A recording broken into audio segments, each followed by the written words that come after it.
a few days we discussed about the chocolate tree, how we managed to have the well-fermented cocoa bean for chocolate. Today we'll be talking about plant origination. You cannot get the chocolate if you cannot produce the plant. To produce the plant, you need technology to produce those plants. And one of the technologies is to using a tool called somatic embryogenesis. It means that you can produce plant from somatic cell. So we're discussing about the somatic embryogenesis and some unique features in this process.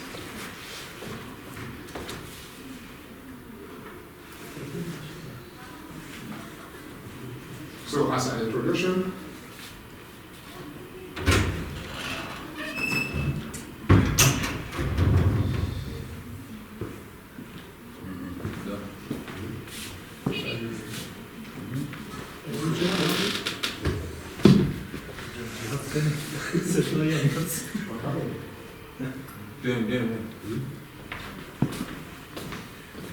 Ben dedim ya kapatma olmasaydı iyi. İlk ona bastılar. Cihaz kimin? Ramazan Hoca'dan getirdi. Ramazan Hoca dedi üzerinde kapatma. We know that the world population is increasing. Because of this increase of population, we will need food, not only to eat, but also for fuel, for paper production, for medicine. As the world population is increased, you have to find strategy to increase the area of the trees because of the increase of the population. To improve plant development, there are different methods. You can improve through conventional breeding. The limit of this conventional breeding is that the life cycle of conventional breeding is very long. One of the strategies to capture the genetic gain of a tree is using clonal propagation. And this clonal propagation can be done through different strategies. One of the strategies is using ex vitro cutting and grafting. Cut the branch of a tree, you can do cutting or grafting directly. There are some limits of this process because you can have no incompatibility, you can have low available raw material. The second strategy is using in vitro culture. And this in vitro culture involves two pathways, organogenesis or somatic embryogenesis. The organogenesis have a limit that, for example, is labor intensive and it's very costly. Somatic embryogenesis is to use somatic part of a seed of a plant to produce embryo which can be regenerated in the new plant. This process has the advantage that during the process you can do molecular biology, you can also do phytopathology in the same time, you can also do vegetative propagation, you can even produce medicine in vitro. So here's the general shape for somatic embryogenesis production. You have a plant tree. Yes. We can use the root, the stem, the leaf of the root to induce what we call totipotency. From a part of the plant, we can induce totipotency. When the cells are totipotent, we can produce a mass of callus. And this callus will be converted to somatic embryo. And this somatic embryo can produce a new plant. And here you have two pathways. You can have a indirect production of somatic embryo or direct production of somatic embryo. Naturally, there are many you have to play with different factors to have whether this way or another way. The general shape of somatic embryogenesis are three parts. The first part is the induction phase, when you apply a specific plant growth regulator to the mature. The second phase is the fertilization phase, when you induce multiplication of the cells. And the last phase is the realization phase, when you obtain a somatic embryo by itself. So we have general three main stages for development of somatic embryo.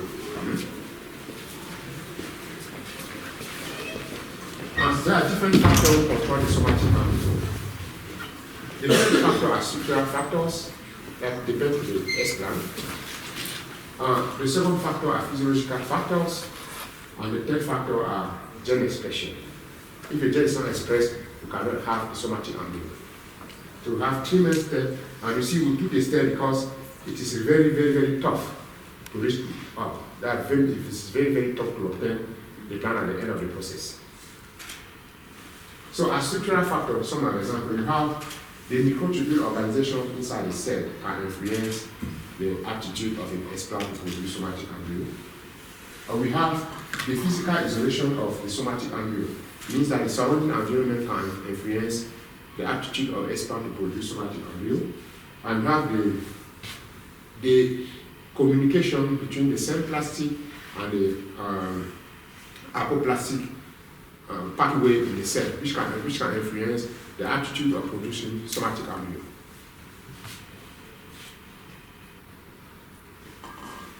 The physiological factors are all what we can add to the growth to the culture media. For example, we have the growth regulator, the sugar, the light, the temperature, the predeterminant of donor, and maybe you can put the plant maybe first the cold area before culture in the media, or you can heat stress the plant, the S plant before culture. So there are physiological factors that can affect the aptitude of S plant to produce somatic embryo. And we have the gene expression factors. In general, to obtain somatic embryo, there is a kind of cascade of genes which should be expressed in order to obtain somatic embryo.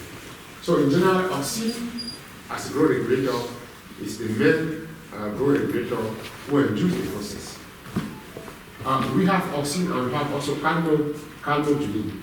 When the auxin is applied, this auxin will allow the expression of auxin-binding protein. This auxin-binding protein will activate a set of transcription factors.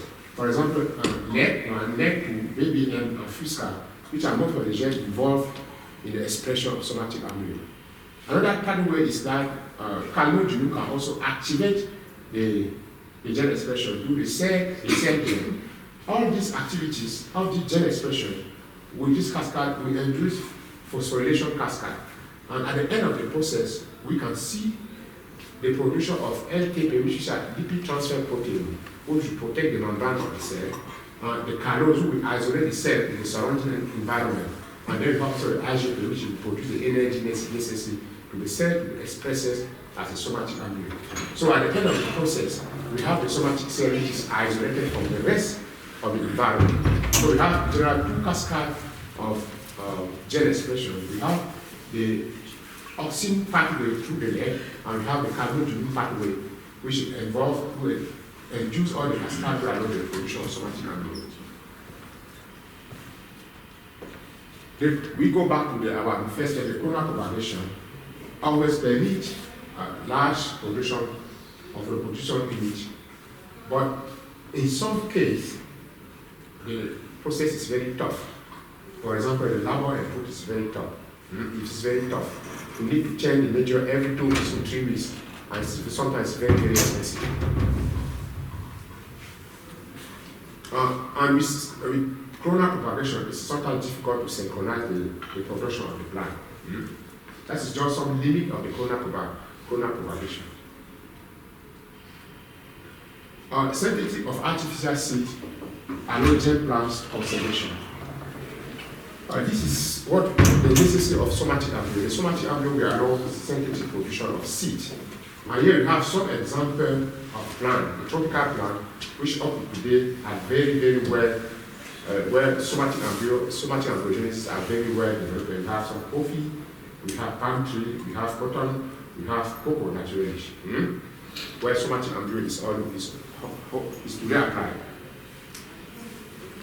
Another application of somatic embryo is rescue for endangered species. For example, if you have a species where the population, the pressure in medicinal plant, where the pressure to collect the seed or the root or the stem are very, very high, one of the best ways to save this plant is to produce somatic seed for in vitro culture. Because of somatic, we can also use somatic embryo to produce protoplasm. And when you produce protoplasm, it is very easy to introduce a gene in a cell which does not have a membrane. That's one of the best applications of somatic embryogenesis. Genetic transformation, as I said, when you have a calyx is a kind of mass of cell without a strong membrane, so that it is easy to make a transformation and to introduce a gene inside the cell and to have a whole plant. Metabolic production. The chemists, they almost collect the bark, the root, the leaf. Let's say if you get shot or the plant in the forest. One of the best ways to produce the metabolic is with the bioreactor. And to produce the metabolic bioreactor, you have to be able to produce this plant in vitro. So you can contact during plant development. Because they allow you to analyze all the different events that occur during plant development. Because you work in a controlled environment and it's easy to control all the factors and to know exactly which gene is expresses, which gene is not expresses.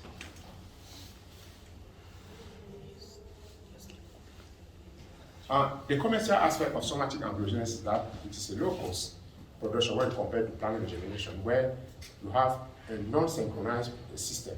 With somatic embryo, we can synchronize the production, and it will be easy to produce them in a large scale.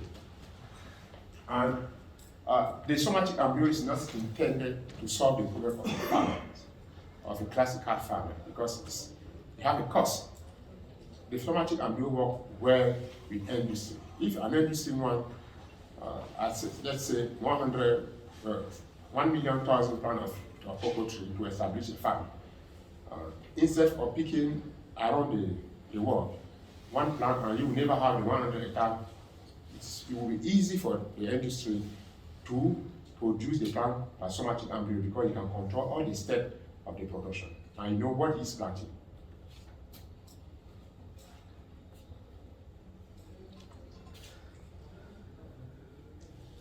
But the principal disadvantage of this niche application is that the market size is generally very, very small because a classical farmer who have 1 or 2 hectares of cocoa will not be able to buy the in vitro plant obtained from somatic embryo. So the industry is necessary to be there. That's the scale of using somatic embryo as a tool for mass propagation. It is depends on the industry, of the development industry you are working.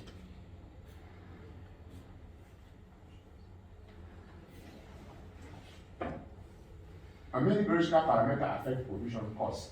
For example, this multi-stage process. We have multi-stage in the production of somatic embryo.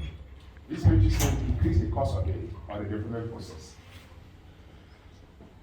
Standardization are challenging. Essential protocol requirement and end use may differ. Conventional and overall production efficiencies may differ because when you reduce somatic embryo, one of the difficult steps is to convert the somatic embryo to plantlet. And sometimes we face many difficulties to obtain a plantlet. Sometimes more times the bottleneck in the process. And also the market structure, I said that the market structure is very limited. A common farmer cannot be involved in this process. So we apply the technique of somatic embryo to our chocolate tree. That's one application that we have done for more than 10 years today. We use flower wood. We use flower wood from cocoa. Collect the flower wood from the stem, and then we open it and we use what we call stadino. Have the stadino here. Use what we call stadino, and we put it in the culture, and you can see how it's induced calyx from the stadino. And this calyx is converted into a small globule that we call somatic embryo, as you can see here. We go from somatic cell. In this our case, we use flower wood to do it.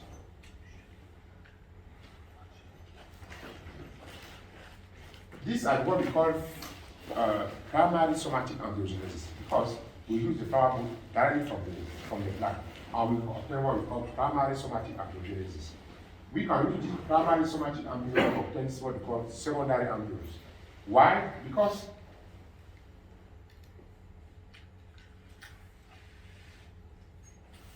Why? Because these primary embryo are already, most of the cells here are totipotent. So when you use the secondary embryo, the process is very efficient. So we use primary somatic embryo to induce secondary somatic embryo. And you see the embryo look very nice here compared to the other. So with the secondary somatic embryo, the process is more synchronized. The process is more synchronized.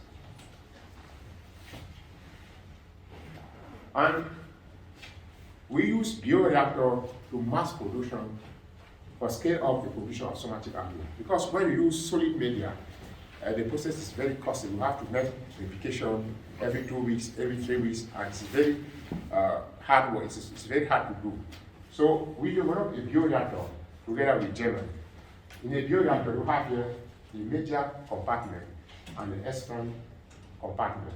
And you can, when you apply the pressure here, the media will go here and nurture the expand for 1 or 2 minutes, and then you apply the pressure here, and the media will come back here. The advantage of the process is that you reduce the cost and the time, and if there is any toxic element coming from the expand here, you will not stay with the expand, you will stay in the culture media. And when you see that the culture media is changing, what to do, you just remove this and then put a new media. We have the advantage of using these bioreactors that you scale up the production of somatic embryo. Naturally, when you have a set like this, you have to make a selection of which embryo are looking nice. As you can see, which embryo are looking nice and which one need again to go back to the medium for more growing. You see here, embryo have a root and a shoot. You can transfer it easily to a media to obtain a cocoa plant. But in some cases, you have a propellant. In some cases, you will have callus like this, and you will never have embryo, because the somatic embryo process is inhibited at the beginning of the process. When it is inhibited, you will not have embryo, compared, for example, to this system, to this expand. And that's happening. That happens, it's normal. We have another variant of bioreactor, and this we developed this with people from the US. Instead of using this small compartment, which is not very large in terms of the size, to have them many embryo, change the system and do something. We have a large size to produce somatic embryo. And the next step of the thing is that when you obtain the somatic embryo, you can directly obtain cocoa plant, which can be transferred to the field. But as I told you, the somatic embryogenesis process is not for a small scale, for a small farm. It is a matter of industry. Thank you for accommodation. The conclusion about what I can say as take-home message is that somatic embryogenesis strategy should be developed so that its commercial value support the production cost and keep the technology development. So, as I said, it's not for small-scale farming, but it's for big industry. And the advantages of it is that you have two advantages. You can produce drugs from in vitro tissue culture. You can produce plant from in vitro tissue culture, and you can control easily the farm.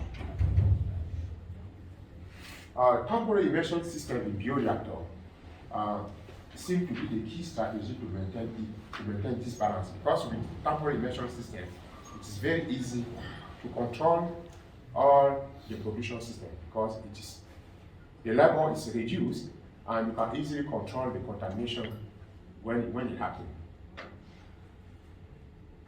So thank you for your kind attention.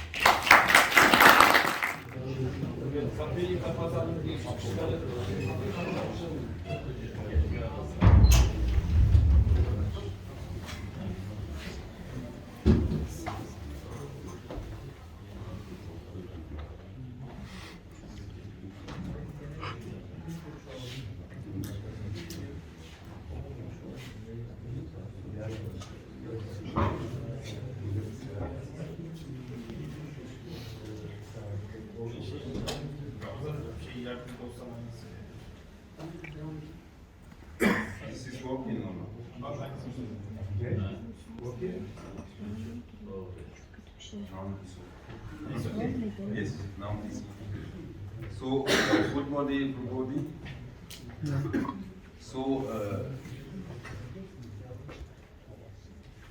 today I'm going to talk about the alternative source of drug discovery. Because last time I was presenting the high potential of plant in the drug discovery. So first, I have I'm sorry, Simon, maybe now that's enough people. Önce açıklama yapayım arkadaşlar. Erasmus kapsamında 3 tane profesör hocamız geldi. Birincisini dinledik ama o anda çok katılan olmadığı için açıklayamadım. İkincisi Simeon, üçüncü Gilbert. 3 profesör Kamerun'dan geldiler. 9 gün buradalar. Laboratuvarda da gece 12'lere 1'lere kadar çalışıyorlar. Araştırmalı olanları severiz, bekleriz. Şimdi ikinci sunum başlığı da önemli. İkisi de çok güzeldi. Yani ilaç keşfi için alternatif kaynak, yani farklı yöntemlerle nasıl ilaç keşfi yapılır onu anlatacak. Dolayısıyla not alın, soruları en sonda soralım. Çünkü Gilbert de anlatacak. Ona göre sorular sorarız. Teşekkür ederim. Okay, thank you. So many chemists in Africa work on plant when they want to look for a compound that can have a very good activities and that can be introduced in the process of drug discovery. And we know that to obtain a drug in the pharmacy, this takes a long time. So we are just using one step of this process, the development of secondary metabolite, which can be obtained and then introduced in the process of drug discovery. But the objective of each chemist is to find a compound, a bioactive compound, which can be introduced in this process of drug discovery. So today, I'm going to talk about an alternative, since many people are working on plant. We have an alternative source of drug discovery. But before that, so I will just, at the beginning, give the background of the drug discovery. Say something about why are we trying to find something which can be introduced in the process of drug. And then the strategy to diversify natural products. And then I will take some examples to show you how we can get compound from other sources without different from plant.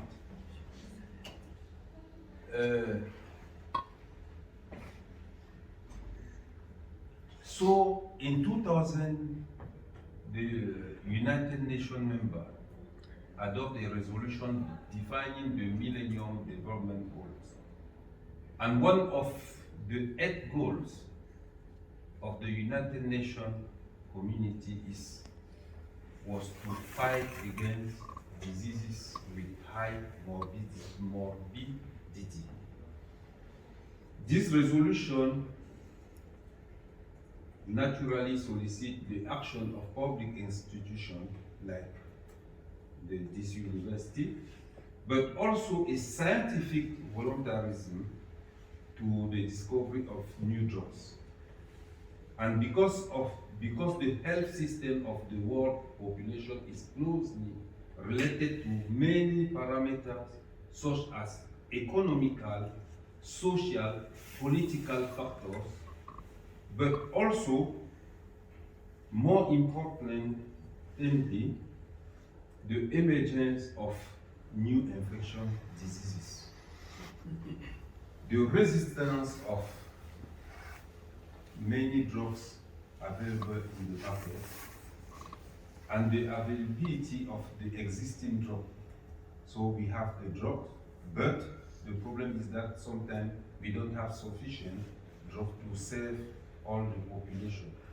And then the side effect, you take a drug, but from this drug, you are getting other diseases different from what you wanted to treat. So, for this, many chemists try to find what exactly can be used as alternative. And so the main objective of the chemist is to look for this active compound. And we are trying to find a strategy to get this compound, this bioactive compound. But before that, we understand that many chemists was working on plant, and from the plant they obtained a lot of compound which was put in the market, which was sold in the market. Some few examples are salicylene, quinine, morphine, and aspirin. This compound was obtained from plant. And since many years today, it's difficult to find something new in plant. That's why we are looking for alternative sources for drug discovery. And last time I showed this. This is the scheme given by Newman and Clark in 2019, and they say that among the drugs put in the market, there are 3.8% of the drugs coming from natural resources, but only 0.8 from plant. That means 3% are coming from other sources. And we can ask ourselves which sources can produce other compounds apart from plant we know already. And then from that we are looking for a strategy to get something new which can be put in the market to cure many diseases. And Gandhi show some strategy that can be used to get new compound, to get new alternative compound that can be used to cure many diseases.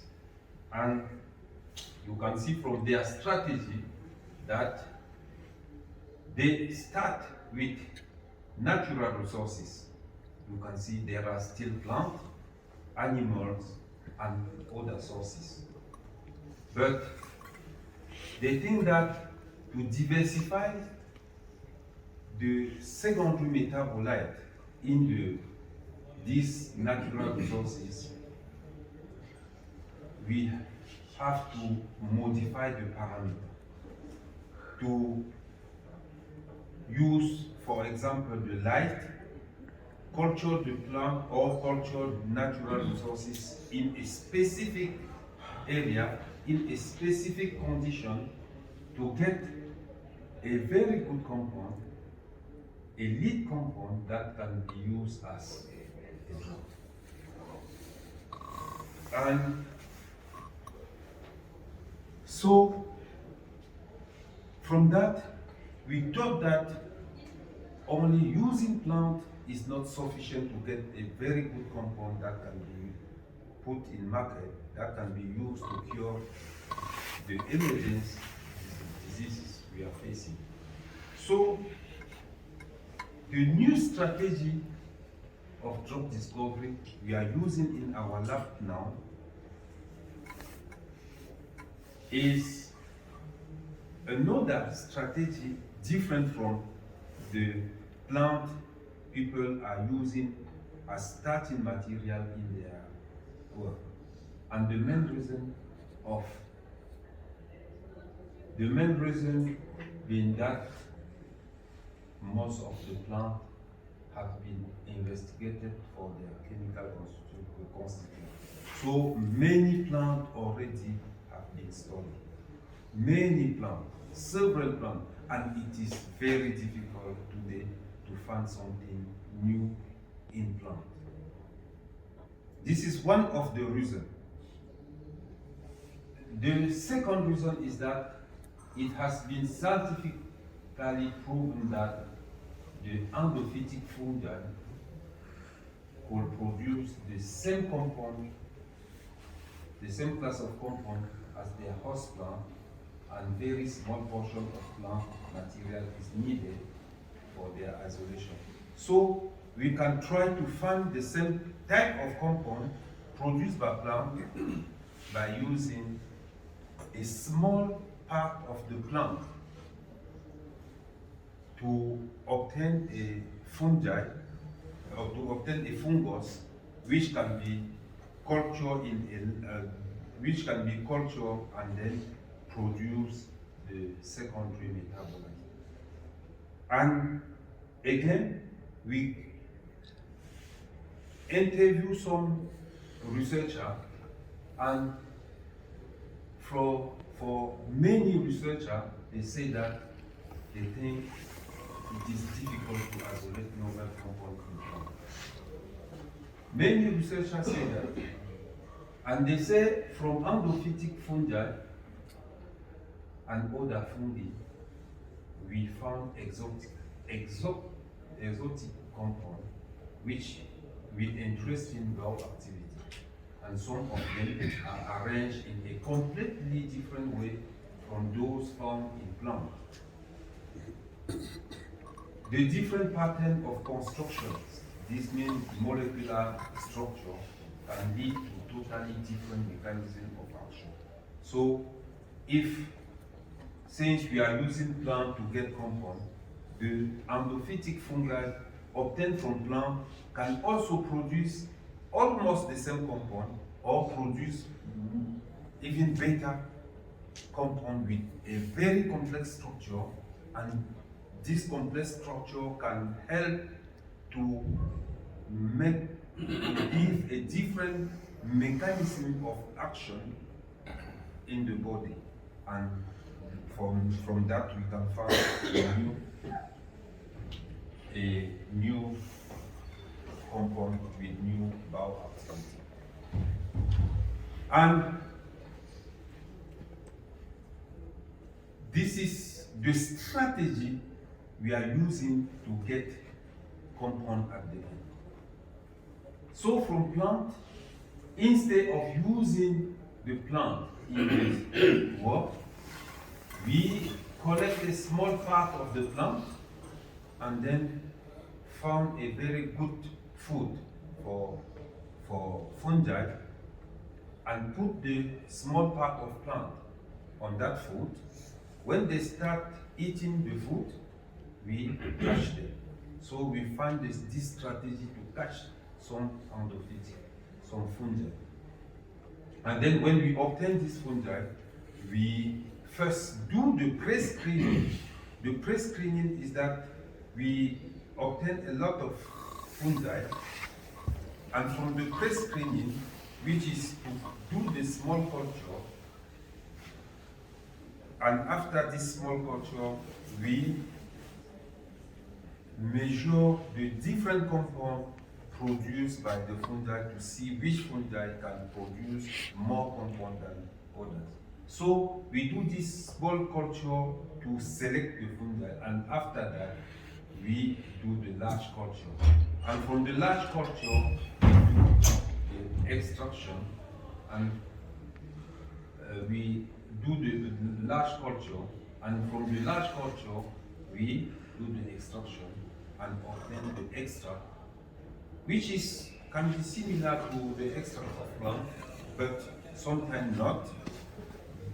And from the extract, we again measure from LCMS or from TLC to see if this extract is this extract we have compound or not. And if we have compound, we do the bow essay. The bow essay to see if the extract is active, and after that we start purification of compound using HPLC or open column. And when we obtain different compound, we analyze different compound using NMR, LCMS, UV, IR, mass spectrometry, and then finally obtain a compound. And when we obtain this compound, we do again the bioactivity test to see if the compound is active or not. And that, if the compound is active, this is a very good starting point for drug discovery. So, from this new strategy, we have launched a lot of projects. Among the projects, this project was financed by us, and the objective of this project was to build a laboratory in Cameroon to isolate endophytic fungi, and then to strengthen the capacity to access endophytic fungi by Cameroonian, by chemists in Cameroon. And this project was successful, and from this project we obtained a lot of fungi which can be used by Cameroonian chemists in their research as starting material.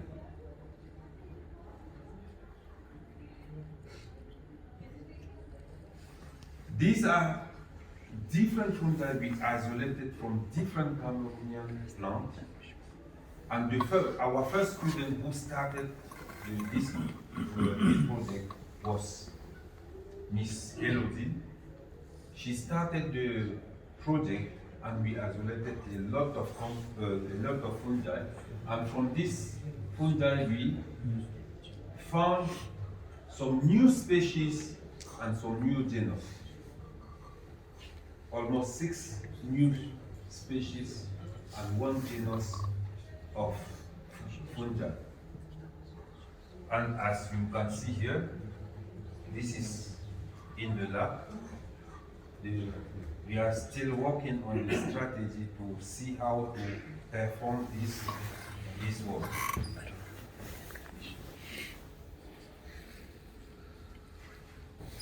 One of the fungi, one of the fungus or the fungi was studied for its secondary metabolite, and so she took one of the fungi, Simplicillium subtropicum, and then from this we isolated this compound with a very strange skeleton.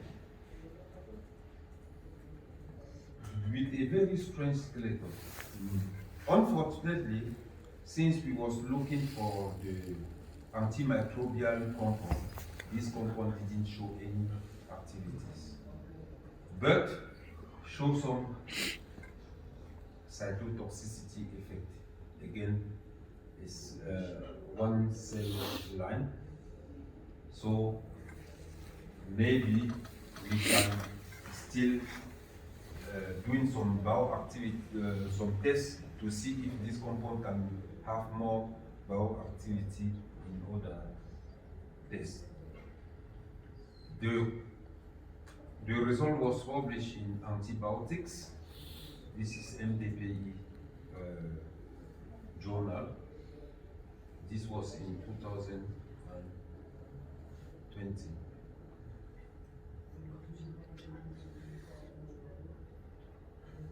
We still take from this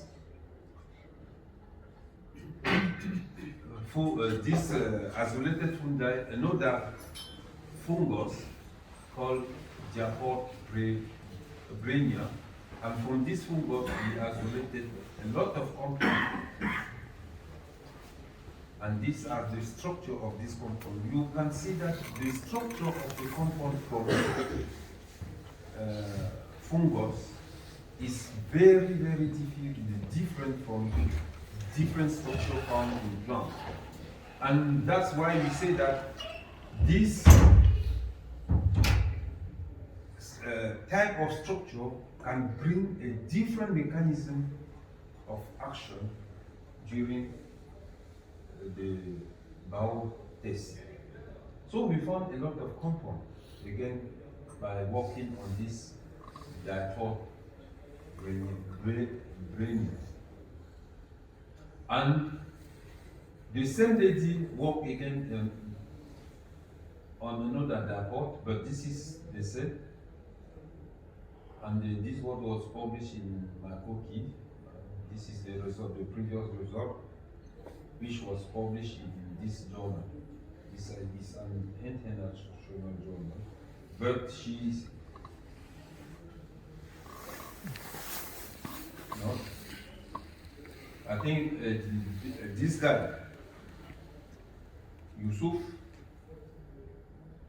he worked on another dipole, SP, which is a new species of fungus, and he isolated only 2 compounds, and these 2 compounds was not yet tested. So we are still on the process of testing the activity of these 2 compounds.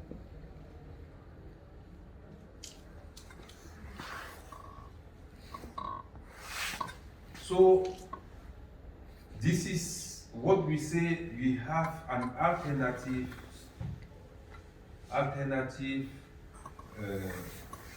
source of drug discovery, because working on fungi is a kind of alternative source that can bring for chemists a very good behavior, a very good motivation to get new compound which can be used in the process of drug discovery.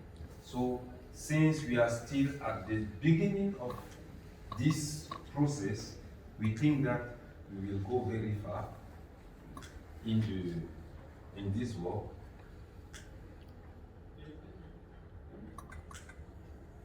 And I cannot finish without presenting this new project, which is still on the new strategy of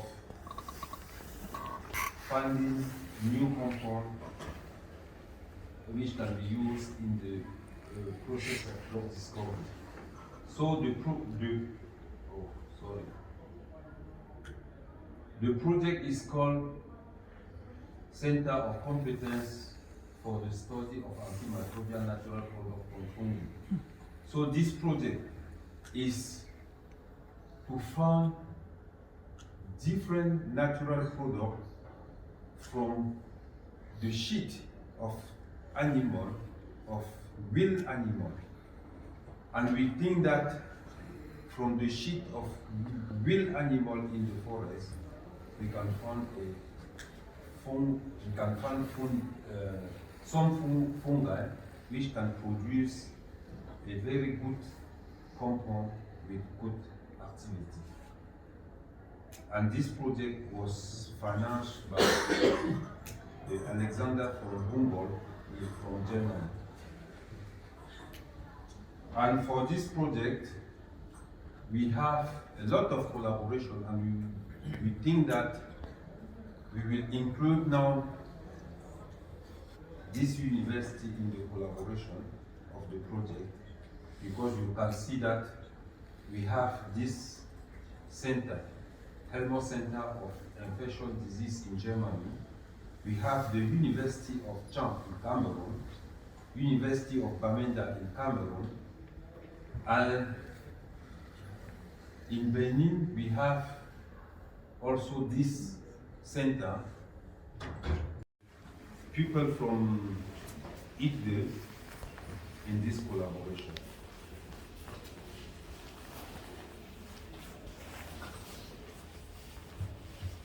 think this is the end. But all these all these are funding agency of our different projects. You can see the Alexander von Humboldt DAD in Germany, TOAS in Italy, and IFS, and these are the two universities, University of Yaounde 1 and Elmo Center of Infectious Disease in Germany, who is working my partner, my German partner.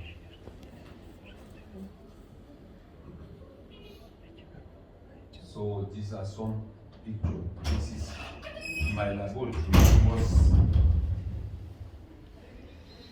In my laboratory, we also do some training, and we are not just doing the research, we are also doing some training, and this is one of the training performed in our laboratory by some German students. They came to Cameroon to do some training in our laboratory, and this is again some training of Cameroonian researchers in this new perspective of research. This was last year in April last year 2022, and this is still our laboratory. Thank you very much for your attention. Şimdi I'm explaining them that in this area the sheet people using for heating, but you trying to find out drug from sheet. It's interesting. Sorusu olan var mı? Do you have any questions? What was the compound of in those vitamins done? Sorry? What was the compound, chemical compound, in your wild animals tank sheet? The chemical compound. Yeah. What type of compounds Yeah. you found in sheet? We start this work last year. We found already some fungi which are now in the process of identification. Okay. So it is after that we will try to find the chemical compound. Şimdi bir açıklama yapayım. Mesela gübre içerisindeki fungusları önce izole ediyorlar. Onların ürettiği sekonder metabolitleri ilaç oluyor. Şimdi asıl That's why I buradaki didn't present any of Yes. this work. buradaki önemli nokta, bizim de şimdi 1001 projesi geçti bu fungislerle ilgili. Daha yeni geçti. Çalışma yapacağız. Şimdi burada önemli nokta şu. Artık bitkiye ihtiyaç duymuyorsunuz. Bitkide sekonder metaboliti üreten fungusları aldığınızda artık onlar biyoreaktörlerde ilaç üretiyor sizin için. Bu ne için önemli? Bizim için, Türkiye için çok çok önemli. Çünkü lokal endemik bitkilerimiz var. Sadece dünyada bir bölgede oluyor. Mesela bizim şu anda çalıştığımız Nepeta baytopi dünyada sadece Bingöl'ün bir dağında bir yerde var. Şimdi bu lokal endemik olduğu için topladığında kıymetliyse tüketirsin, nesli yok olur. Ne yapıyorsun? Oradan birazcık alıyorsun, anlattığı gibi. Oradaki sekonder metaboliti üreten fungusu saflaştırıp çoğalttın mı biyoreaktörde artık o bitkiye ihtiyacın yok. Ama o bitkinin ürettiğini sen laboratuvarda üretiyorsun. Also, I have to explain.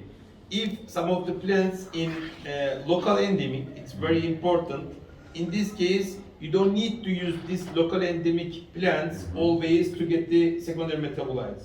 What you are going to do, as Simeon told us, explained that you can get the endophytic fungi from this metabolite from this plant and produce and growing up in the bioreactor and get the secondary metabolite.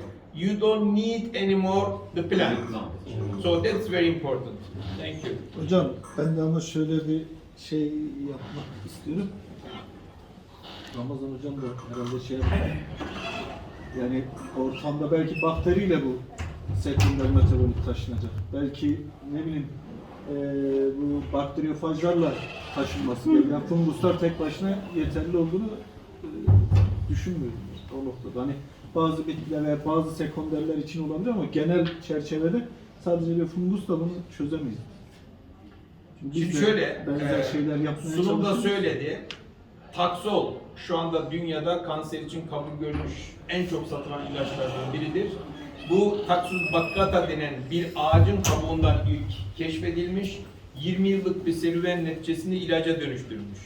Fakat şu anda o Taxus baccata'dan biz bu kabuğundan bu maddeyi alacak olsak dünyada Taxus ağacı kalmaz. Ne yapıyorlar? Oradaki doğru fungusu bulmuşlar, endofitik fungiyi bulmuşlar. Şu anda taksolu ona ürettiriyorlar. Biyoreaktörlerde koskoca ürettiriyorlar. Şeyler çalışıyor, bakteriler çalışıyor. Dolayısıyla fungus, yani bakteri olabilir, maya olabilir, küf olabilir, başka şey de olabilir. Fakat doğrusunu bulup, doğru şartları belirlersen o artık üretmeye başlar. Yani onun genel terimi mikroorganizma olur değil mi Ramazan Bey? Ya o çok önemli değil artık. Bakteri, fungus, onu çünkü o sistematikler onu aydınlatıyorlar önce ne olduğunu, tam adını koyuyorlar. DNA çalışmaları, barkoddan falan yapıyorlar. O bizim alanımızda bir şey ama önemli olan doğru şeyi bulup, doğru şartları, doğru besiyerini ayarladığında o senin için sürekli üretiyor. Okay, I'm explaining the Taxol serum as he said very clearly and everybody could understand. Yeah. He's talking something about bacteria. He's asking that it might be the bacteria, not fungi, not the other yeast, for example. It may be together or separately can produce it. He says, he argues that it is, he doesn't think that just only one thing, one species like bacteria or yeast or the others can produce it, secondary metabolite. No. It can. It is. Yes, it is. Because you did it. Yes. In some cases, I tell something. In some cases, this kind of synergy between bacteria and fungi will produce a secondary metabolite. Kind of transfer of gene between both species, and during the transfer, the expression can happen. In some cases. But this is Bazen why anladın this mı? is why Hocam Bazen anladım. diyor- Zaten mesela for example gibberellins Exactly.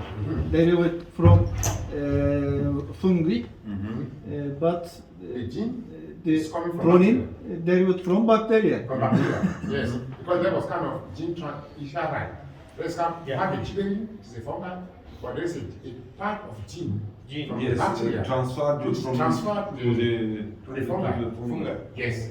Bazen But the same with plants. fungustan gen transferiyle bakteriye gelip üretiyor. Dolayısıyla ikisi birlikte çalışması gerekiyor. Sinerjik etki olabilir dedi. Sinerjik etki şu, yani iki şey bir araya geldiğinde onu yapabilme kabiliyeti. Moleküllerde de sinerjik etki, iki molekül tek tek belki etki göstermiyor ama bir araya geldiğinde çok yüksek etki gösterebiliyor gibi. Dolayısıyla bir kısmında o da var diyor. Çoğunlukta da o var hocam. Yani o sinerjik şey yapıyorlar. Evet. Başka soru yoksa var mı? Any questions? Yes, please. Oui, monsieur. Est-ce que vous donnez de l'importance? Est-ce que ces micro-organismes sont déjà pathogènes ou pas? C'est-à-dire, vous isolez des substances, mais est-ce que ce sont des facteurs de virulence, par exemple? Est-ce que vous donnez de l'importance? Ou bien on fait des tests? Compris la question? Si in c'est des English, fongies, please. par exemple, Yes, she si Bu ces arada fongies produisent des facteurs de virulence, c'est-à-dire vous İki isolez On voulait öğrencimiz savoir si Cezayir'den c'est geldi. pathogène, c'est Doktor ça? öğrencileri. Oui, si c'est pathogène, c'est quoi la solution? Fransızca soruyorlar. We want to know if we are producing a pathogenic fungi. Aha. And what are we doing with this pathogenic fungi?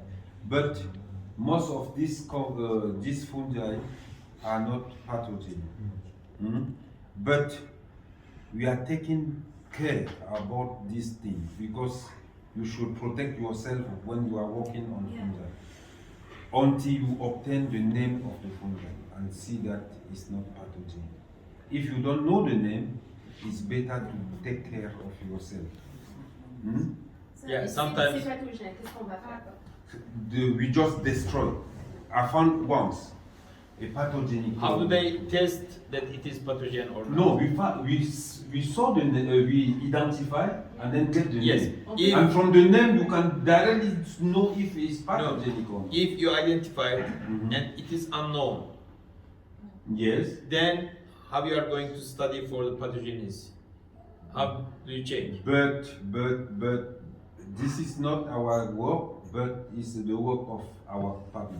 Because we are not mycologists. What is this area? Who They are mycologists. My partner is a mycologist. Aha.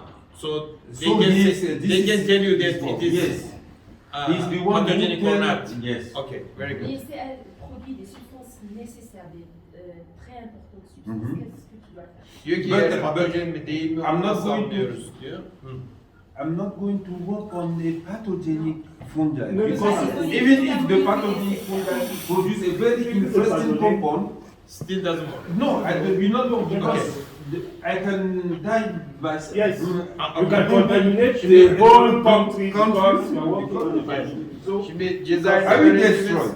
Cezayir'den No, gelen no, doktor no, öğrencimiz şeyi sordu, güzel bir soru. Patojenik bir bakteri ise veya fungi ise veya bir şeyse ne yapıyorsunuz? Şimdi çalıştığı arkadaş zaten onları inceliyor. Patojenikse onu tamamen yok ediyorlar, onunla çalışmıyorlar. Çünkü bulaştığa seni götürür. Yani dolayısıyla patojen olmaması gerekiyor. Fakat diyor zaten bunlar biliniyor. Bilinen bir bakteri ise, fungi Bir de ise onlar endofit- biliniyor. Endofitler zaten şey olmuyor hocam. Değil mi hocam? Patojenik Duran- olmuyorlar. Endofitik fungi does not pathogenic. some are, Right, some depends. are. Especially- Some I are. found one. Depends. I found one. Some Ah, are. you found Yes. one. No, it In depends. Germany. Some are pathogenic. Olabilir. I brought some in Germany and we found one and they asked me to destroy their religion. Immediately. Immediately we destroy. Not only Yani- that, because I want to add something. Okay. Because of the climate change, for example, in Fogue, Yes. there is an androphytic fungi, which was androphytic without pathogen. And this fungi today is pathogen Ah, because of the sweet of the climate. because of The climate. The climate change. Aha. It's very interesting. Anladınız değil mi? Öncesinde ilk bulduklarında patojen olmayan bir fungi daha sonra iklim değişikliğinden dolayı patojen hale geliyor ve The cocoa. is published or not yet? It's published. Published. Yes. Cocoa. Yes. The cocoa. Çikolata ağacı var ya, çok güzel bir sunumu vardı hocamızın 2 gün önce çikolata ağacı ile ilgili. Orada böyle bir patojene denk gelin, daha doğrusu böyle bir fungiye denk gelinmiş. Önce patojen değil, fakat iklim değişikliğinden sonra patojen hale gelmiş. The name is Oncobasidium theobromate. Yani the name of the The fungi. fungi. Okay. Oncobasidium theobromate. Thank you. Very good. Evet Bahattin. How many generations are considered this fungi can production this compound? How many generations? Yes. Hocam kaç jenerasyon mesela şimdi bunlar aynı hocam da dediği gibi sonra patojeniteye yol açıyor ya, yani bunlar sonuçta bir genetik materyali var ve bunlar değişebiliyor. Bu değerli metabolitleri kaç jenerasyon, yani mesela biz bunları bir üretim yaptıktan sonra bir daha stoğa alıyoruz. Bir daha Ah, okay, okay, okay. You are doing the passage of fungi and using again and again. How long you can use one fungi to get the secondary metabolites? Forever or there is a time, there is a limit? Yani. No, the fungi is conserved. We always conserve it a gene bank. No, no. When you get there and Yes. start Working. producing the secondary metabolites as an industrial scale, you say.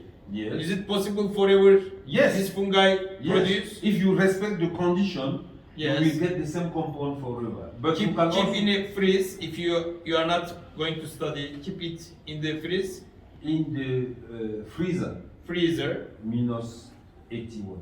minus 81. Yes. Then you take out, then work again put it in a You just take part of it. just part. Şey sonsuza kadar şey yok. Şimdi hocam da diyor ya, yani sonra patojeniteye yol açmış. O ayrı bir şey. Metrede O- değişebiliyor yani hocam. O şeyde dışarıda olan dışarıda mesela çikolata ağacında önceden bir fungiyi tespit etmişler patojen olmayan ama daha sonra patojen hale gelmiş. O iklim şartları dedi. O sizin sakladığınız artık condition, laboratuvar şartları değil, iklim şartları dedi. O ayrı. Yes. Mais tout à l'heure, il a dit que certains endophagiques ils ne sont pas pathogènes. Mais après, ils vont Devenir pathogènes. devenir pathogènes. Donc la conservation d'un champignon non pathogène après certain temps devenir pathogène. Peu. Ah, Pas- non, non, pas absolument. Mais peut devenir pathogène hors de sa zone d'habitation. No. Non. This is not possible, I think. In terms of what we have, the endophytic fungi will become pathogen. It's because of the water stress condition in the field. What is this condition? Water stress condition in the field. But when if you select a fungi and then you keep it in -80, it is safe there. It is safe. Okay. So it's the condition of conservation. Exactly. Aha, okay. Thank you. Most So- of the time it's But it can- So, her question was possible fungi after when you conserve the fish Freeze. and after some time he becomes pathogen. Pathogen. This is not possible. She was asking. Yeah, okay. Yes. Okay. So it's This is impossible. not possible. Right. Thank you. C'est la bonne méthode de Good conservation questions. normale. Başka soru? Hocam bir soru mümkün tercihiniz yardımcı mısınız? Şimdi biz fermantasyon yapıyoruz hocam. Küçük ölçekli fermantasyon yapıyoruz. Daha sonra bunun işte LCMS'te taramasını yapıyoruz. Biz hiç Akşam gece 1'e kadar yaptık. Orada olman lazımdı. bilmiyorum hocam o saatte olduğularınızı. Hocam şimdi bizim petrilerde geçmişten izole ettiğimiz funguslarımız var. Küçük yani mesela 10 mg şey için yeterli, LCMS için yeterli. Biz o petrilerden etil asetat da ekstrakta yapıp LCMS'e verip tarayabilir miyiz? Yani küçük ölçekli fermentasyonun tamamlamasını beklemeden. Önce izole ettiğimiz şeyler var. Petril funguslar var. He's asking that he isolated many fungi and keeping in the ama buzdolabında mı şu anda? Yok dışarıda hocam. In outside in the laboratories, but is it possible to take some part from that and skinning in LCMS? For to see this secondary metabolite. But you should have to culture. Not culture, kültürü almadın değil mi? Yani çoğaltmadın. Well, we Hocam keep on Petri'de, pass. Petri'de saflaştırmışım. No, you have Saflaştırdın, the petri dish. daha sonra büyüttün mü? You want to take one and then send to LCMS? No. No. He says no. Extract with ethyl acetate in the Petri Yes. in the minimal condition. Okay. He extracted by ethyl acetate. Can I He's asking that it's possible to skinning in the LCMS. Hocam Petri içerisinde Yes, in the petri dish. Yes. Yes, why not? If you do the culture, small culture in the petri dish, Yes. you can extract one or two. Yes. Okay. You just extract and then do the LCMS. Okay. But understand that if you find a compound at that moment, you will do the large scale in the petri dish. Yes. Otherwise, you will not obtain the same compound. Same Exactly. compounds. Yes. Yes. Yes. You understand? Because you change the condition. Okay. Okay. So Because in Germany, when I was in Paderborn, we was always culture in the petri dish. In almost 500 petri dish, we culture and then 500 tane çoğaltıyor petri kabında. Çünkü daha sonra değişebilir. O petri kabını da çoğaltarak onu elde edebilirsin diyor. So tonight you can work with him until midnight. Okay, so Travailler juste avec les achats. you are no nobody will see. okay. You can go home and sleep. Get well because you are in, but he is going to work in the lab tonight. Yes. Still have Je question. vois que normalement, vous travaillerez avec des mycologistes pour sélectionner que les champignons non pathogènes.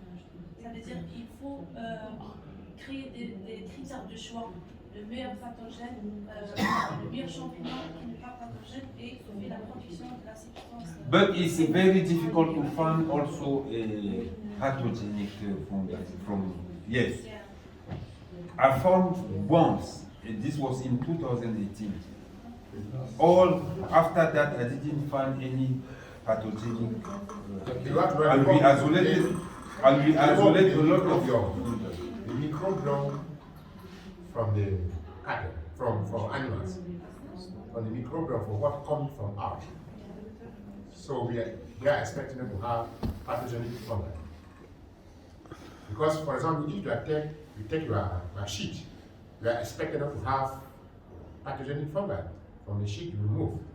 We are expected, because if you have it, nobody will be ill. But we are expected to obtain microbiome from your sheet. But if you have The disease, that will be very complicated.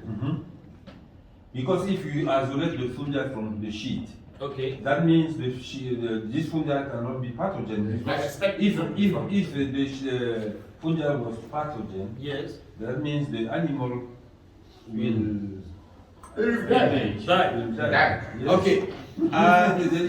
Şimdi gübreden fungus elde ederseniz bu patojen değildir diyor. Çünkü patojen olsaydı o hayvan ölürdü. Hayvanın gübresi ya. Dolayısıyla but some animals died. We don't know the reason.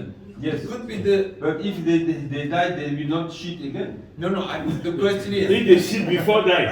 no. The question The is last shit before dying. no. The question is so different. I'm coming from here that some animals die and we don't know the reason. It could be one of the pathogens Yes. and not isolated and identified. Exactly. Just it died. They die. In this case, we couldn't eat meat of this Animal. real animal. Yes. Okay. For example, animal is ill. Don't cut and eat. And eat, Because yes. if there is pathogenic, Pathogen, You will also Yeah. be contaminated. Şimdi hasta hayvanlar Pathogen can survive with high hasta hayvanlar temperature. öldüğünde etini yememek Why lazım. not? Eğer ki sebebi belli değilse. Çünkü possible. patojenden dolayı hastalanmışsa o patojen insana geçip seni öldürür. How many? Onun için hani ya işte ölüyordu, kestik, yedik çok olur ya köylerde, işte belki de kasaplarda bize kadar da geliyor. Bu çok yanlış. Burada veterinerler var, onlar sadece gülüyor, hiç konuşmuyor. Aslında bunu ben de düşünmüştüm. Sonra öyle veterinerler de bunu teyit etsin. Çünkü pişirdiğimiz zaman eti, o bakteriler ölüyormuş. Doğru mu? Correct? If you cook the meat of the animals has got the pathogen, Yes. when you cook it's that pathogen. Because Not we always always say Very long. It it depends on the temperature. No, it depends on the animal. It's on the species. Je crois que c'est selon les micro-organismes. Oui, Les il dépend des macro-organismes. produits toxiques ne vont pas être Éliminés, oui. dénaturés par la température. Ouais, it depends on the macroorganism. Not all will die. Okay. Mikroorganizmalara bağlı, bazıları ölmeyebilir diyor. He says that You think that when we sterilize always sterilize at 121 Yeah. No, that's very clear. You say that you ask that if you cook a meat yes, which have the macroorganism, yes. are we sure that all the macroorganisms are dying? I would say yes and no. Yes, because it's a macroorganism, you cannot stand for more than 100 or 120. Yes, but we have macroorganisms who stand more than 200 degrees. True, they will not die. So you get it in your microbiome. Yes. if there are some Genelde 100-120 santigrat derecede mikroorganizmalar öldüğü için diyor pişirdiğinizde ölmüş olabilir. Ama bazıları da var 200 santigrat dereceye kadar ölmüyor. Dolayısıyla pişirdiğinizde hala canlıdır ve size geçebilir. That's why sometimes when you eat, they die. Because if the macroorganism is there, it worry you. but they didn't heat at 100 degrees.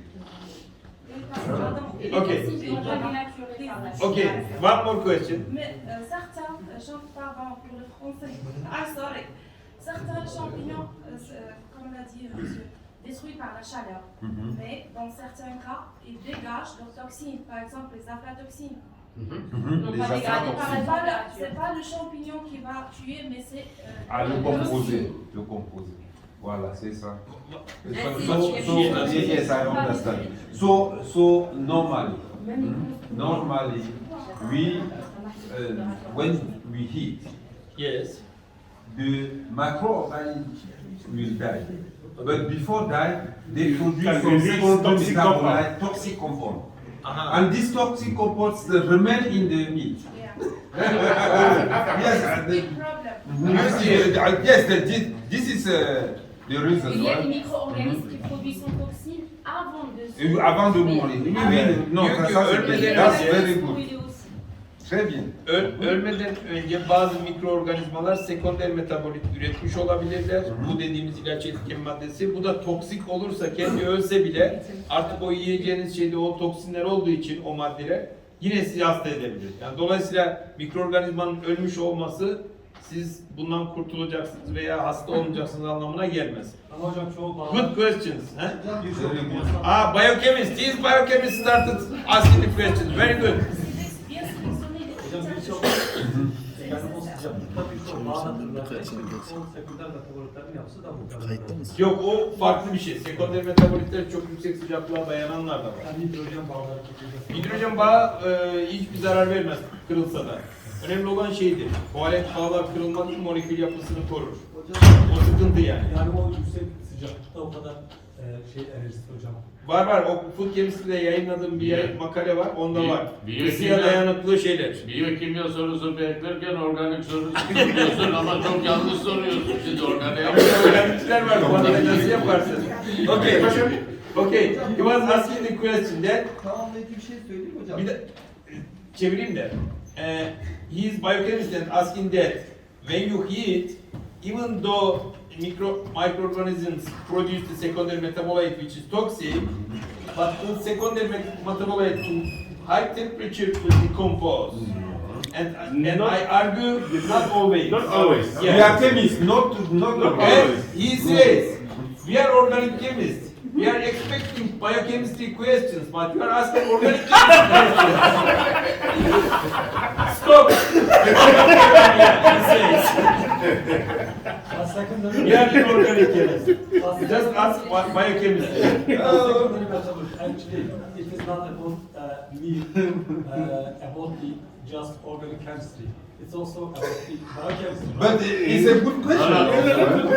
Anyway, question is good. The question is good. Just take an example. When you produce chocolate Yes. from cocoa, Çikolata you üretiyorsan, have what called purification. Purification goes to more than 100 degrees, to 130, 140. 120-130 suya kadar. You still have polyphenol Inside inside the chocolate. all polyphenol. You still have not all, but you have Birçok polyphenol polifenoller oluşuyor inside the diyoruz. process. Yes. So not actually you will not lost. If you lost one, it's very bad even for what we eat. If you cook, you lost everything.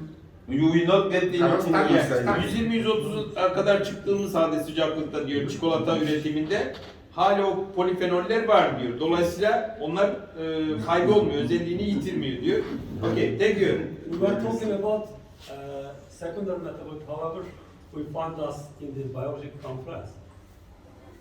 Right, we turn into fungi. Right? Yes. I think we can focus on some also secondary metabolism. Yes. But here his target to get the secondary metabolite as a drug making the research. drug. Drug research. So the secondary metabolite is main point here. So I think. But fungi just tool using to get the secondary It's a starting metabolite material. apart from the plant or material whatever it is or sheet. But maybe we can talk on the secondary metabolic groups maybe. The number of the cycle, aromatic cycle, the number of the groups, different groups maybe, because in many studies they are talking about the main result of the biological activities is actually about the groups. Next time you can give the talk about your subject. Okay. Actually, here his title was to get the alternative source of making the drug.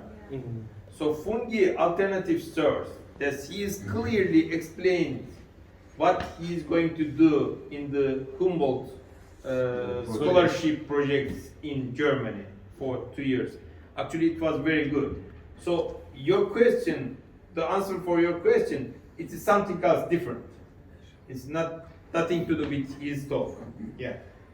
But Hocam ben hocamızın yayınlarına baktım da genellikle pirinçten yani büyük ölçekli fermantasyon yapmışlar.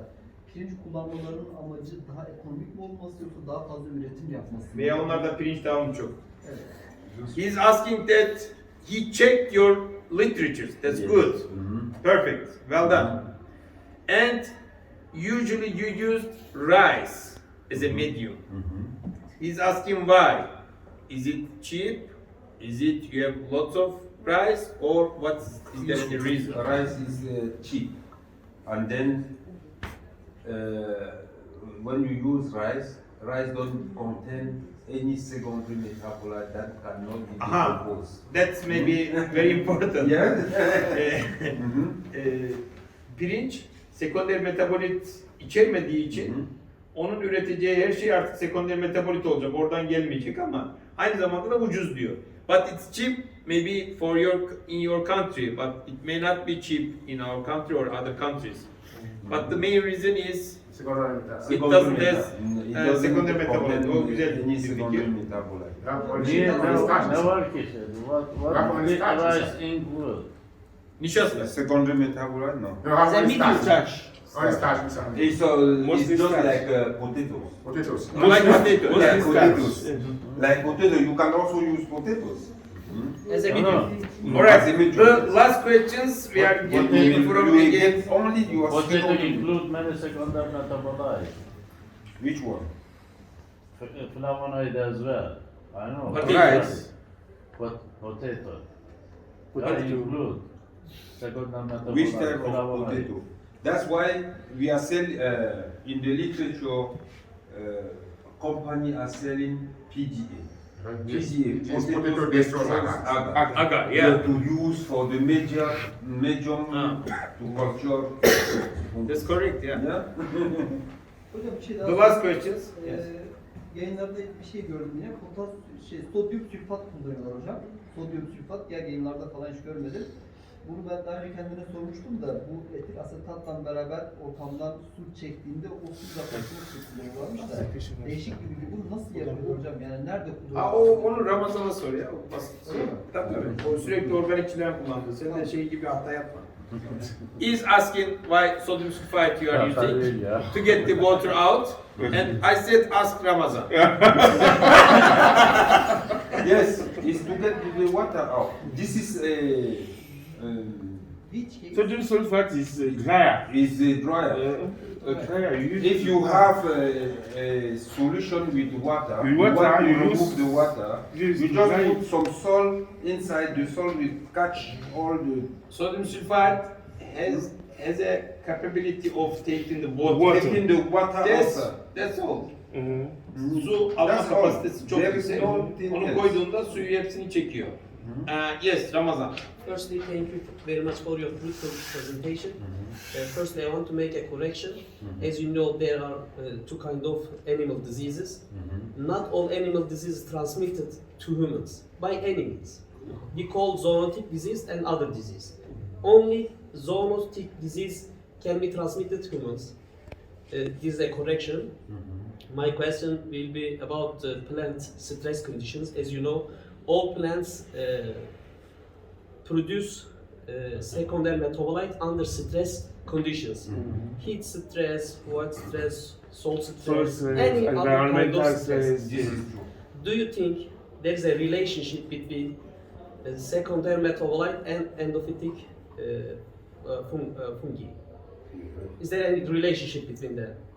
Secondary Does the metabolite main from reason, plant. secondary metabolite reason, stress condition as a defense mechanism or endophytic fungi? Which cause this secondary metabolic this production? Is, normally, this is not my work, but I know the question. this is not Let my me- work, but Let me explain. Let me explain. Under stress conditions, many plants produce secondary metabolite as a defense mechanism. yes, this is true. what is the main reason? Do you think there's a relationship between endophytic fungi can be found in plants and other? But you should understand that the secondary metabolite comes from the primary metabolite, right? And the primary metabolite is what the organism use to grow. Yeah. Right? Yes. That means if the fungi is inside, can be a relationship between the primary metabolite and the primary metabolite of the fungi. And the fungi can also produce the same compound as the plants. I'll add something. It's extremely right. Yes. Because the endophyte in the plant, there's a relationship between the two. In many cases, when they isolate the endophyte, they will not get a product because they separate the two species. Because there are, in many cases, the production from the endophyte is because the plant gives some compound to the endophyte. Because the endophyte live based on the plant productivity. Inside. Yes. And there's kind of synergy. In some cases, when you separate them two, you will not get the secondary metabolite. In some cases. The same. You Yes, will not get the same metabolite. Yes, because they exchange even genes together, as they live together. They exchange even genes. And there's to add something also, sometimes plants produce a certain type of secondary metabolite because they are stressed by a specific fungi. Yes. Exactly. When you stress a plant with Fusarium, they will produce stilbenoid. Yes. And Exactly. there are things, something like that. It's a kind of interaction. Kind of interaction like that, yes. But all these microorganisms have the primary metabolite. And all the secondary metabolite come from primary metabolite. This is the Correct way of saying. The mechanism of reaction of different compounds produced by organisms. All the secondary metabolite produced come from primary metabolite. And all organisms use primary metabolite to grow. They use to grow. It's just like their, I don't know, food, something like that. Like photosynthesis. Yes. Yeah, like photosynthesis. All the secondary metabolite come from primary metabolite. Do you have any question? Hadi son. Benim konum olduğu için But I think you can ask this question in the lab because we are going to work in the lab. It's better to discuss directly in the lab. Yes. You can ask in the lab. I think okay. Thanks for Simon. And next speaker. So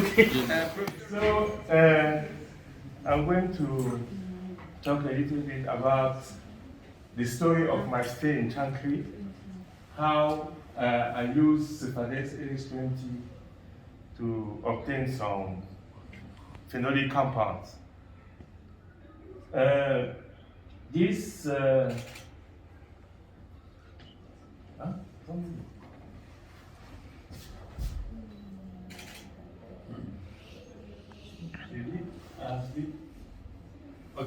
Okay. This is the paper we obtained after my stay. We obtained some aryl benzofuran derivatives from this plant, and they have good anti-inflammatory activities. And these are the compounds obtained during, and compound 1 and compound 2 were new compounds, new derivatives. And this compound, we did anti-inflammatory activities. And compound 1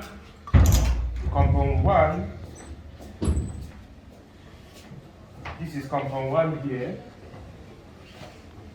You see the difference between compound 1 and compound 2 is this methoxy group.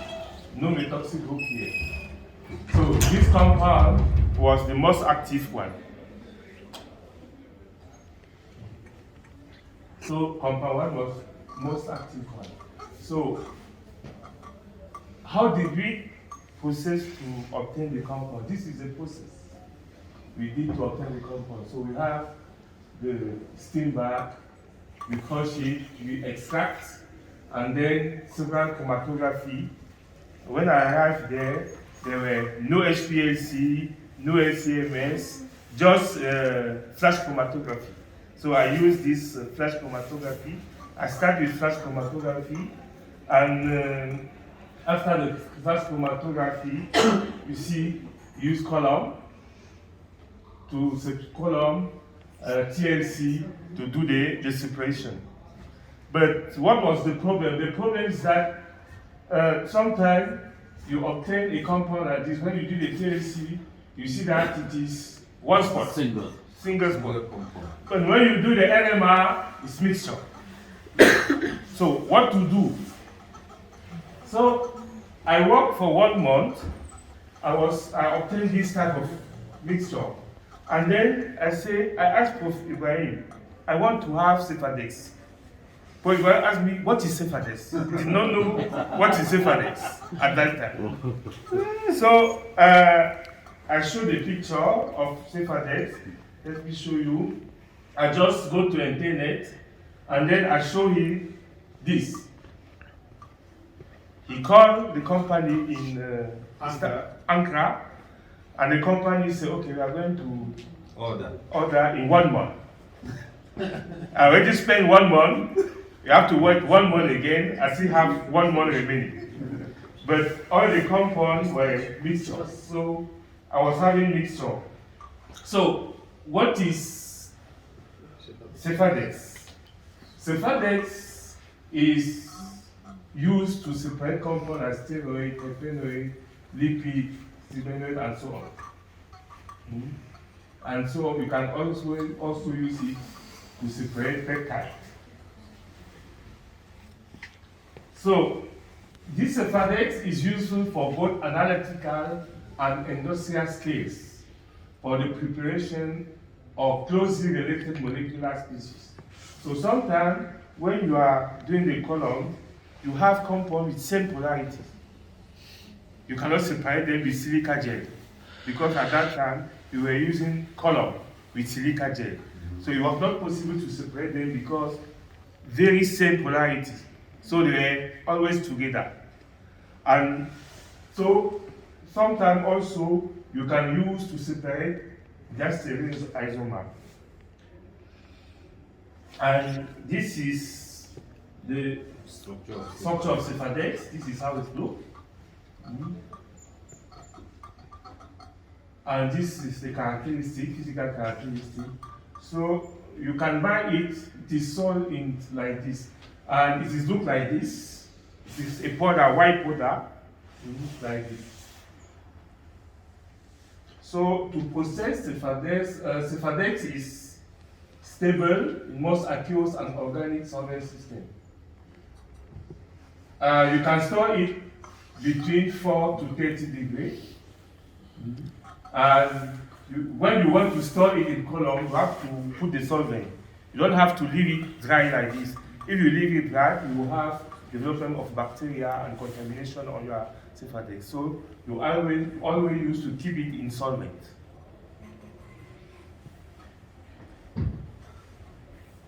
Before using Cefadex, you have to put it at least 3 hours in solvent at room temperature. And you can use chloroform, mixture of chloroform and methanol. You can also use water sometimes, but the best solvent is chloroform and methanol with at least 25% of methanol. Because when you use only chloroform, the Cefadex will be floating and you will not have a good setting, so you will not have good separation. So you have to mix chloroform, and methanol. So how it works? When you have compound, you see this is small size compound, medium, this is big size. And when you use small size, you see it's going to pass toe, head, so long distance before coming out from the column. This one can go here, but cannot go here because this is small. And this will go directly outside. So with Cefadex LH20, you first obtain big compound, big molecules, and then medium compound after small compound. So if you have compound with same polarities, you can use the Cefadex based on the fact that the compound have different molecular weight. And then the bigger compound will be eluted first, and then you have the medium and the small one after. So we did column with Cefadex LH20. This was the column. You put the sample on top, and then you put the solvent, you elute it, and then you have to collect very small quantity, because you never know where to stop, because you don't have a UV lamp to monitor the situation. So you have to collect it in small amount. If at the end you have the same thing, okay, you can mix. So we use the Cefadex LH20. This compound, firstly, it was a mixture. So when we use Cefadex LH20 with this system, you see you obtain this. So it was firstly this, you obtain this, you obtain this. But when you arrive here, this is the mixture here, and this is the second compound here. So this, you see, you have the single spot here, but when you do Cefadex, you have the first compound coming.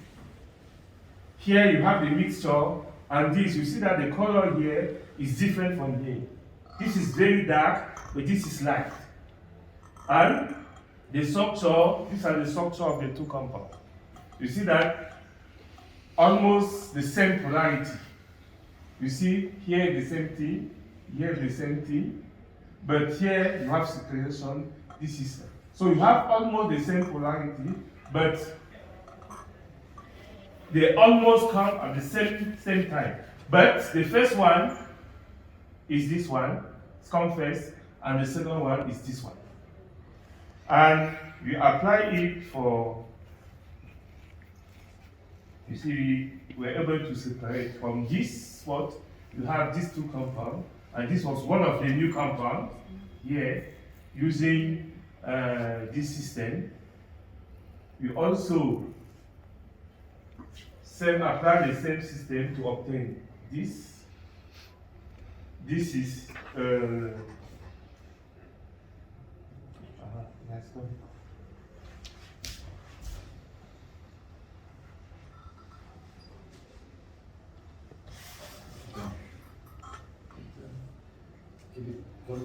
go. Yes, yes. It's okay. And so we use Cefadex then to obtain all the compounds. You see that this here, you have, but it is difficult to see, but you see this compound, they are almost the same, but only that there's secretization here. The secretization, this is stilbenoid, this is aryl benzofuran. And this compound, they almost come together. So the best way to separate this compound is to use Cefadex. If you don't have HPLC or LCMS, the best way to obtain this phenolic compound is to use Cefadex LH20. And when I arrived there was fatty. Fatty was, no, not fatty, Fatma. Fatma. I helped Fatma to obtain her compound, also Aliriza. They did not know what was Cefadex at that time, and then I helped them to obtain their compound. So this is how you can use Cefadex. This is how I use Cefadex to obtain the compound that we published in 2017. So And you see now, after separation, you see that you have very pure compound. After separation, you see very pure compound after separation on sephadex. These are one of the pictures we took with the students. With the colorful dress. And this was during the graduation ceremony. The graduation at Chandili. Many students wanted to take a So- picture with you. That's easy. Okay, thank you for your kind attention.